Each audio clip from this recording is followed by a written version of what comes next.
welcome back. And don't pretend you don't recognize this moment, because you do. You always have. You, the beautiful freak of nature.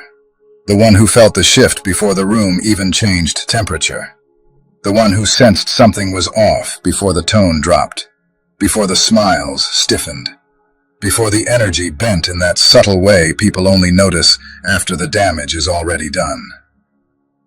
You are called paranoid, dramatic, intense, too much, too sensitive. Right up until the moment every single thing you warned about unfolded exactly the way you said it would. Line by line, beat by beat, with such precision that even the people who doubted you had to sit there quietly and pretend they hadn't once laughed you off. And now you've noticed the silence, haven't you? That strange pause that lives in rooms you walk into. The half-second delay when people clock your presence and recalibrate. The way conversations slow just a little. The way jokes land differently. The way laughter doesn't bounce the same way it used to. Because they're not laughing at you anymore. Not dismissing you. Not brushing you aside. They're studying you. Replaying old moments in their heads. Rewinding conversations. Scanning their memory for the exact point where you figured them out. Because here's the truth they don't like admitting. You didn't suddenly become aware. You always were. You just stopped pretending you weren't. And that single shift changed everything. You learned early, earlier than most people ever have to, that words are cheap, that smiles can be rehearsed, that apologies can be costumes, that charm can be strategy, and that tone lies before language ever does. While everyone else was listening to what people said, taking sentences at face value, trusting promises because they sounded warm enough, you were watching what people did. The pauses between words, the way stories changed depending on who was in the room, the way energy leaked sideways when someone was pretending to be fine, the way bodies stiffened before voices did, the way warmth evaporated when accountability entered the conversation. And people hated that about you, not because it was wrong, but because it was inconvenient. They told you to relax, to stop reading into things, to stop overthinking, to stop being so intense, to give people the benefit of the doubt, to stop assuming the worst. But every time you listened to them, it cost you. Every single time you ignored that tight feeling in your chest, that subtle internal warning you couldn't logically explain, yet couldn't dismiss either. You paid for it later. Every time you convinced yourself you were imagining things, reality showed up with receipts. Betrayal after betrayal. Half-truths stacked on top of half-truths. Stories rewritten in real time. Moments where you were told you were misremembering, misinterpreting, being dramatic, only to watch those exact same truths surface months later like clockwork, as if the universe itself was quietly nodding at you and saying, "See, you weren't crazy. You were early." So no, this wasn't a gift. It was training. You didn't become perceptive because you wanted to. You became perceptive because you had to. Because staying unaware was dangerous. Because trusting the wrong people came with consequences you couldn't afford anymore. Because the cost of being wrong wasn't embarrassment. It was betrayal, loss, confusion, emotional fallout, weeks or months spent untangling damage that never needed to happen if someone had just listened to you the first time. You didn't wake up one day magically insightful. You earned this awareness through repetition, through pain, through pattern after pattern burning itself into your nervous system until your body learned what your mind was still trying to argue with. At first, you doubted yourself more than anyone else ever could. You rationalized their behavior, tried to see the good, tried to explain away inconsistencies, tried to tell yourself you were projecting, that you were sensitive, that you were wounded, that you were unfair. You wanted harmony more than accuracy. You wanted peace more than truth. You wanted people to be better than they were showing you. But patterns don't lie. And eventually, after enough emotional bruises, enough rewritten realities, enough moments where you swallowed truth just to keep the room calm, you stopped arguing with the evidence. That's when you began to notice how often the same behaviors showed up in different bodies, different faces, different voices. Same script. Charm followed by confusion. Warmth followed by withdrawal. Promises followed by excuses. Accountability dodged like it was contagious. Empathy offered when it was convenient. Withdrawn when it required effort. Apologies delivered beautifully, but behavior left untouched. And once you saw it, you couldn't unsee it. The world didn't feel random anymore. It felt patterned, predictable, almost mechanical in the way certain personalities operated, the way certain dynamics repeated themselves, regardless of who was standing in front of you. And that's when something subtle, but irreversible, shifted inside you. You didn't become louder. You became quieter. You didn't accuse. You observed. You didn't confront. You withdrew. You didn't argue. You adjusted. And that terrified them more than any outburst ever could. Because now, when someone talks to you, they don't know what you see. They don't know what you've already clocked. They don't know whether you're fully present or already halfway out the door. You sit there calm, nodding, listening, responding politely, while internally you're reading the entire situation like a map. The terrain, the traps, the patterns, the exits. And they feel it, that subtle discomfort, that strange sense of being seen without being attacked, without being judged, without being confronted, just seen. And people who rely on masks don't survive long under that kind of awareness. That's when the testing started. And yes, you noticed. You noticed the tiny inconsistencies slipped in on purpose.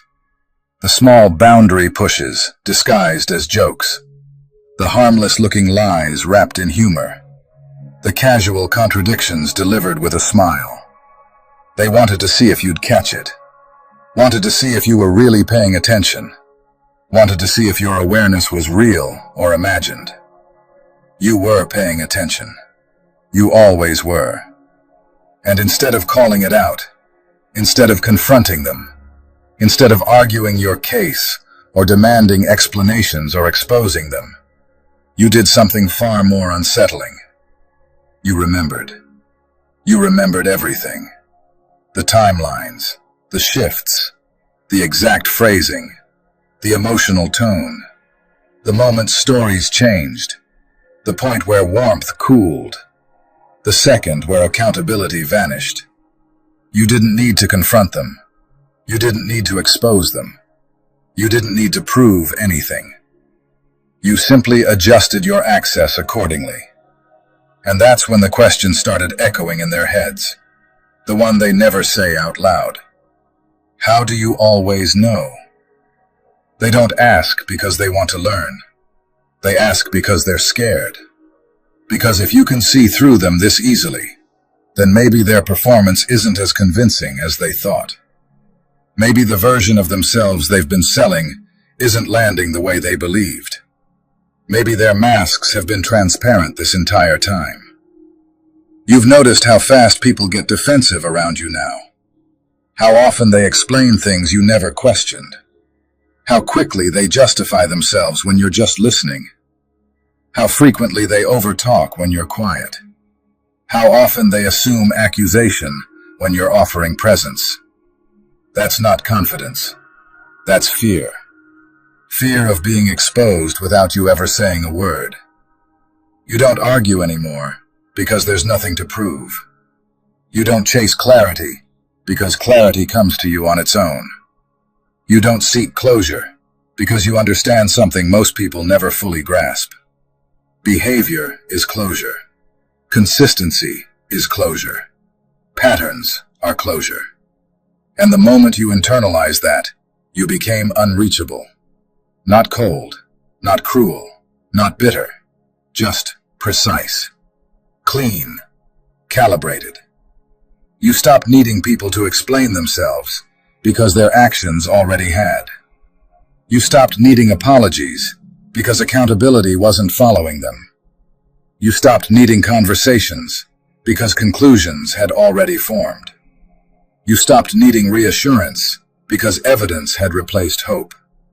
You started trusting that internal signal, the one that fires before logic catches up, the one that notices when someone's words move faster than their integrity, the one that feels heaviness where warmth is being faked, the one that recognizes emotional manipulation before it becomes emotional damage.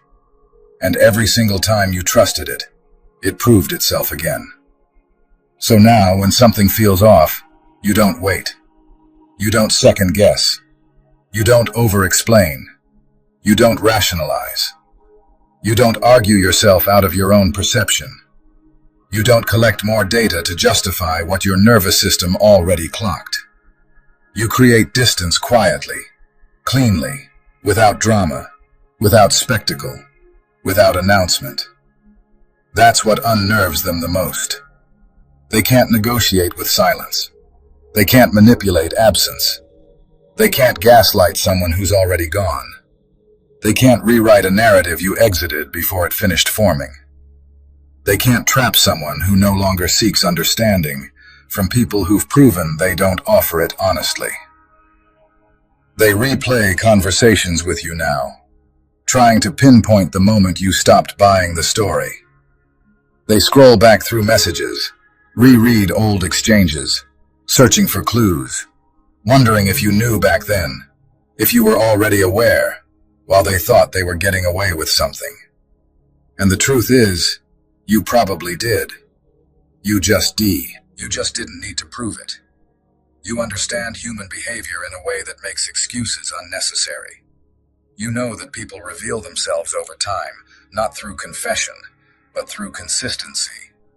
You know that truth doesn't announce itself. It repeats itself. And once that internal file is complete, once the pattern stabilizes, once the behavior confirms what the intuition sensed, you don't argue with the conclusion. You don't negotiate with reality. You just move on. That's why they feel unsettled around you now. Because you don't react the way you used to. You don't defend yourself when misunderstood. You don't over-explain. You don't chase validation. You don't fight to be believed. You already believe yourself. And that self-trust changed everything. You don't need to be right out loud anymore. You don't need applause. You don't need witnesses. You don't need to expose anyone to feel justified. You let reality do what it always does. Catch up. And when it does, you're already gone. That's the part they struggle with most. Not that you saw through them, but that you left without making a scene, without giving them a chance to spin the story, without offering closure they didn't earn. You didn't punish them. You didn't threaten them. You didn't confront them. You didn't even explain. You simply removed yourself from the equation. And now they sit with that, with the unanswered questions, with the discomfort of knowing you were never fooled, with the quiet realization that you didn't lose anything by walking away, but they might have. You're not angry anymore, because anger requires engagement. You're not bitter, because bitterness requires attachment. What you are now is clear, grounded, selective. And clarity is dangerous to people who survive on confusion. They don't know how to interact with you anymore. They don't know which version of you they're getting, because the version that tolerated nonsense no longer exists. The version that explained away red flags retired quietly. The version that overextended empathy at the expense of self-respect clocked out permanently. What's left is someone who listens carefully, moves deliberately, and doesn't ignore patterns for the sake of comfort. Someone who knows. And the distance between who you were and who you are now isn't loud. It isn't dramatic. It isn't performative. It's permanent. You didn't become this overnight. You were shaped by every moment you were told to doubt yourself. Every time you swallowed truth to keep peace. Every situation where you were right, but punished for noticing. Every instance where your awareness was framed as a flaw instead of what it really was. Perception sharpened by survival. Those moments didn't break you. They calibrated you. They tuned your nervous system to reality. They taught you what consistency feels like, what integrity sounds like, what manipulation smells like, what emotional safety looks like when it's real and when it's performative. And now you walk through the world with an awareness that doesn't announce itself, but changes everything around it. People feel it. They always have. They just couldn't name it before. They sensed something about you that didn't fit neatly into social scripts. Something that wasn't easily impressed. Something that wasn't easily fooled. Something that didn't collapse under charm or flattery or promises or emotional displays. And now that you've stopped shrinking that awareness to make others comfortable, now that you've stopped gaslighting yourself on behalf of people who never deserve the courtesy, that presence feels even louder in its quietness. While you continue forward steadily, calmly, without explanation, without announcement, without defense, they're still trying to figure out when the shift happened, not realizing it was never sudden. It was always building. Layer by layer, pattern by pattern, moment by moment, choice by choice, boundary by boundary. And they're only just beginning to feel the consequences of an awareness you learned to trust long ago. And this is where the story truly turns. Not outward, not loud, not dramatic, but inward, structural, permanent. This is the moment you stop trying to survive people and start choosing yourself without apology, explanation, or negotiation. This is where your awareness stops being a burden and becomes a boundary. This is where your sensitivity stops feeling like vulnerability and starts operating like intelligence. This is where your nervous system finally exhales, not because the world became safer, but because you became safer to yourself. You no longer chase rooms that require you to shrink. You no longer fight dynamics that require you to betray your instincts. You no longer beg for clarity from people who thrive in confusion.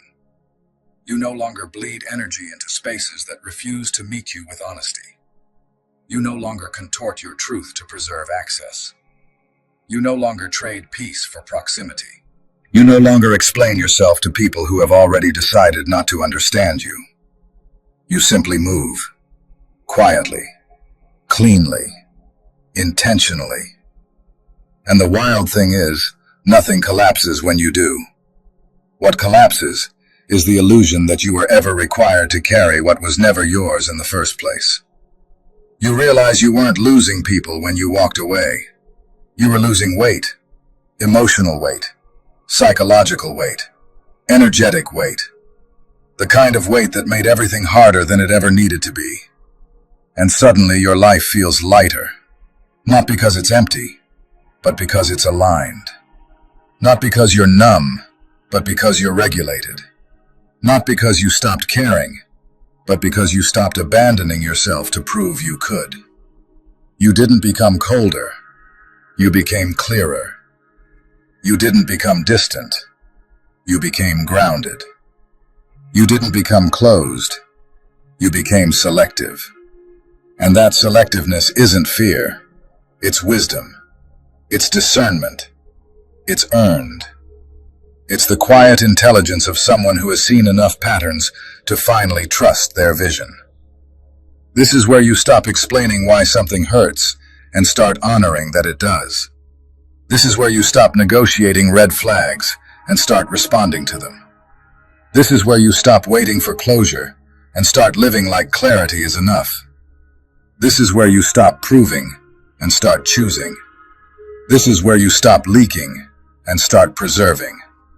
This is where you stop surviving and start building. And the truth is, the people who can meet you here won't be confused by your boundaries, won't be threatened by your clarity, won't be unsettled by your calm. won't be destabilized by your self-trust. They'll recognize it. They'll feel safer around it. They'll rise to meet it. Because real connection doesn't require self-betrayal. And real alignment doesn't require self-erasure. And real peace doesn't require you to be smaller than your truth. This is the era where you stop being available to distortion and start becoming available to yourself. And nothing about that is selfish. It's structural. It's necessary. It's overdue. And it's the reason your life finally starts to feel like something you're inside of, instead of something you're bracing against. And now, a prayer. Not one of begging, but of remembering. God, Source, Universe, Higher Intelligence. However you are known in the language of the soul, I ask that you steady the nervous system of the one reading this right now. Quiet the part of them that learned to stay alert in order to stay safe. Soften the parts that hardened in response to confusion, inconsistency, and emotional instability. Restore their trust in their own perception, their own timing, their own intuition, their own knowing. Teach them how to recognize peace without mistaking it for boredom, stability without mistaking it for stagnation, safety without mistaking it for weakness. Remove the weight of other people's unresolved patterns from their body. Heal the reflex to over-explain. Heal the reflex to self-doubt. Heal the reflex to stay where truth is distorted and love is conditional. Replace that with clarity that feels calm, boundaries that feel natural, confidence that feels quiet, and strength that doesn't require performance. Surround them with relationships that don't require self-abandonment to sustain, opportunities that don't require nervous system collapse to achieve, and environments that reward honesty instead of punishing perception. Let their intuitions sharpen without fear, their boundaries strengthen without guilt, their peace deepen without apology, and their path unfold without resistance. Teach them how to trust ease when it arrives. Teach them how to receive without bracing. Teach them how to rest without scanning for danger. And above all, teach them how to stay loyal to themselves, even when doing so changes everything. Because that loyalty is not loss. It is alignment. And alignment is protection. Amen. Let this be the moment you stop second-guessing your perception and start honoring it. Let this be the moment you stop explaining yourself to people who benefit from misunderstanding you. Let this be the moment you stop leaking energy into rooms that don't deserve your presence and start building a life that does. If you felt seen here, stay connected. Like this. Save this. Share it with someone who needs to hear it, but doesn't yet have the language for what they're experiencing. And most importantly, walk forward today differently. Not louder, not colder, not harder, but clearer, steadier, and more loyal to yourself than you've ever been before. Because the era of surviving people is over. The era of choosing yourself has begun.